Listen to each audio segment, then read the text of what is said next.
दुरियापार में जो चीनी मिल हुआ करता था वो बंद पड़ा हुआ था। आदरणीय प्रधानमंत्री मोदी जी की जब सरकार बनी, करीब 1200 करोड़ रुपए की लागत से इथेनॉल प्लांट बन के तैयार है। मुझे लगता है बहुत जल्द उद्घाटन इसका होने वाला है। फिर इसके बाद रुद्रपुर विधानसभा में जो हमारे लोकसभा में पड़ता है, वहाँ पर करीब 450 करोड़ की लागत से इथेनॉल प्लांट बन रहा है। ऐसे तमाम, अब देखेंगे कुछ दिन में अभी अडानी जी की कंपनी ने ज़मीन मांगा है, वहाँ पर सीमेंट फैक्ट्री लगाना चाहते हैं। उन्होंने भी कहा है कि हम करीब 1200 करोड़ रुपए हमारी लोकसभा में खर्च करेंगे। तो ये सब चीज़ें जो एक इंफ्रास्ट्रक्चर जो बनने का काम आदरणीय योगी जी के नेतृत्व में हुआ है, लोगों का भरोसा जो हुआ है अपने पूर्वांचल में, गोरखपुर में, तो भी मैं कह सकता हूँ कि हम लोग को बहुत लाभ मिल रहा है इसका। आप समझ सकते हैं कि बड़ी आत्मीयता से और समरसता से अपनी बातों को रख रहे हैं और बहुत तेज़ तर्रार छवि के नेता हैं। जितने भी लोगों से हमने सुना है इनके संसदीय क्षेत्र में, तो बांसगांव में जो पिछला 10 साल रहा है, बहुत कुछ हुआ है, बहुत सारी चर्चाएं रही हैं और राजनीति हमेशा गर्माहट का शिकार होती रही है। लोगों में बहुत सारा विभेद भी होता है। उन्हीं सारी डाइवर्सिटी को लेकर के हम ये द्वंद्व कर रहे हैं आज के जो सांसद हैं बांसगांव संसदीय क्षेत्र के।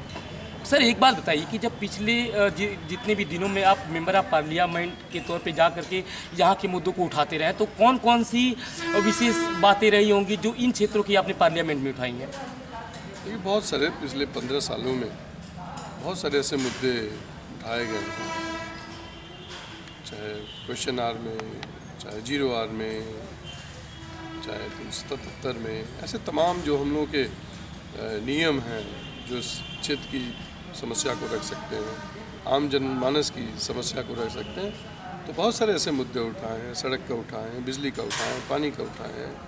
ऐसे तमाम मुद्दे हैं जो समय समय पर हम लोग ज्वलंत मुद्दों को पार्लियामेंट में उठाते रहते हैं। नहीं, जिन मुद्दों पे तीव्रता से आपके संसदीय क्षेत्र में काम हुआ हो। मैंने आपसे पहले ही कहा कि जब मैं 2009 में जब पहली बार चुनाव लड़ा था, तो NH-29 जो सड़क थी नौसड़ से बनारस की, सजनवा धोरी घाट, नई रेल लाइन परियोजना की, उद्योग लगाने की, हमारे क्षेत्र में आमी नदी है उसकी गंदगी, फैक्ट्री के लोग उसको गंदा कर देते थे जी। ऐसे तमाम मुद्दे हैं जिनको बारे में मैंने कई बार प्रश्न उठाए हैं, अपनी बात रखी है जी। आप जो चीज़ें, जो इन्फॉर्मेशन आप तक पहुंच पा रही होगी, हम प्रयास कर रहे हैं कि सीधे तौर पे वो मुद्दे पूछें, ऐसी बातें पूछें जो एक नागरिक होने के तौर पे, एक प्रतिनिधि होने के तौर पे वो जनता के बीच में काम कर रहे हैं। और शायद बहुत सारे प्रश्न लोगों के मन में होंगे कि हम उनसे पूछ पाएँ, लेकिन ये बहुत सीमित साक्षात्कार है और आने वाले समय में बहुत कुछ जो इनका कैंपेनिंग होगा, हम प्रयास करेंगे कि उनको भी दिखाएँ, क्योंकि एक लंबी यात्रा रहेगी हमारी अलग अलग राज्यों में जो विशेष सांसद हैं उन लोगों से बातचीत करने की। सर, हम आपसे ये जानना चाहेंगे कि आने वाले समय में चुनाव है और जो जनता भी, राम मंदिर बना है, लोगों की आस्था का एक बहुत लंबे समय से इंतजार था कि वो हो जाए, तो लोगों की आस्था पूरी हुई है, राम मंदिर बना है, लेकिन धर्म से इतर हट करके आप युवाओं के बारे में क्या करना चाह रहे हैं या क्या सोच रहे हैं उनके बारे में करने के लिए?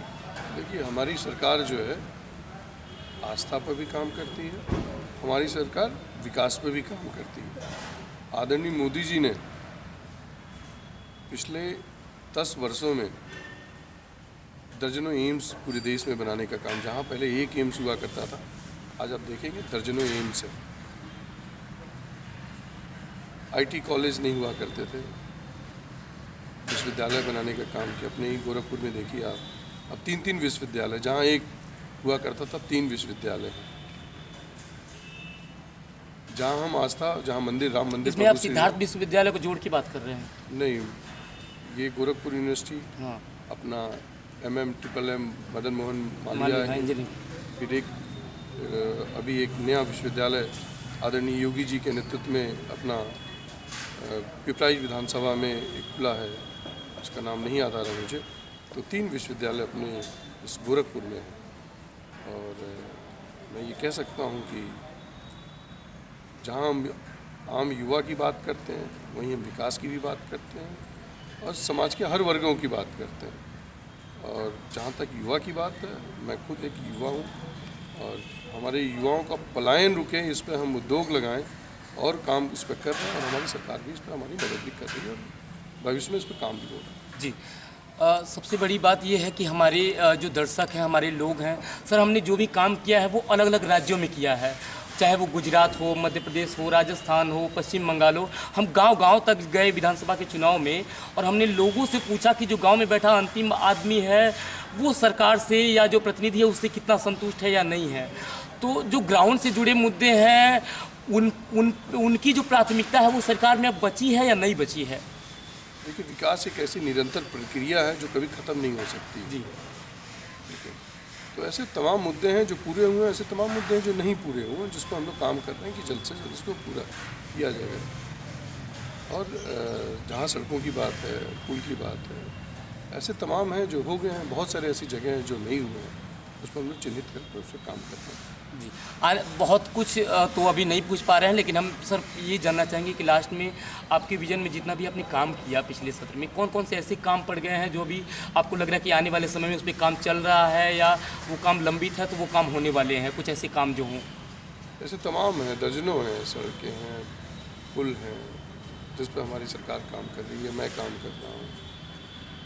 स्कूल्स बनवाने हैं, 2-1 जगह हॉस्पिटल्स का डिमांड है, स्टेडियम बनवाने हैं। ऐसे तमाम कार्य हैं जो नहीं पूरे हो पाए, उस पर हम काम कर रहे हैं और उम्मीद करता हूँ उस पर जल्दी हम लोग सफलता पा लेंगे। ठीक, वो एक प्रतिनिधि के बारे में, उनकी कार्यप्रणाली के बारे में, ये सत्याग्रह की यात्रा यूं ही चलती रहेगी। आप बने रहे हमारे साथ। बहुत बहुत धन्यवाद आप सभी का।